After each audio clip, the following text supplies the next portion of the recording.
Today, I'll show you how to make bread the old-fashioned way without yeast. For the ultimate safety net when stores are empty, there's no electricity, or money is tight, using only a handful of basic, long-lasting, and easy-to-store ingredients, and no fancy cooking utensils.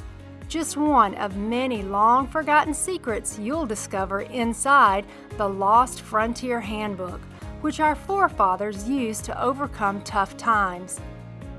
Step 1 is to make your starter. To do this, first mix together 5 teaspoons of water with 3 tablespoons of flour in a container.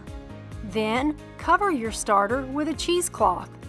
This will help to keep insects and dust out of your mixture while also allowing the tiny yeast fungi in the air to slip through. Next, every day for the next 14 days, you'll need to feed your starter by adding an additional 3 tablespoons of flour and 5 teaspoons of water. Otherwise, the yeast in your starter might starve to death. When your starter is foamy and has a sour vinegar smell, it's ready to use. Just remember, you'll also need to leave your starter on a countertop or in another similar open space for up to 24 hours to collect the yeast. Somewhere with a stable temperature of around 70 to 75 degrees Fahrenheit is ideal. After which, baking it is easy.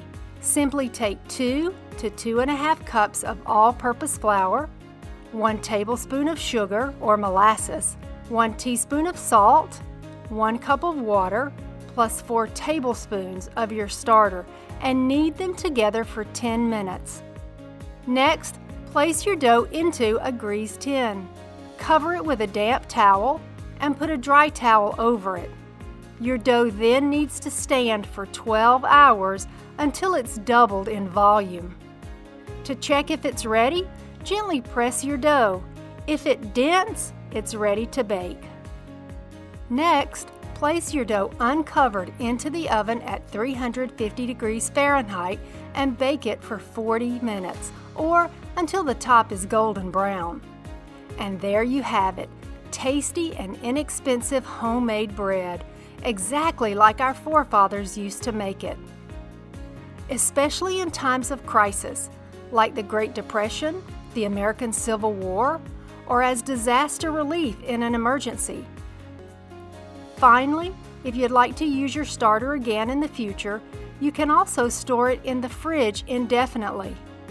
Just remember to feed it every other day for at least 3 months until your starter has matured, after which it will happily survive for several months without any attention.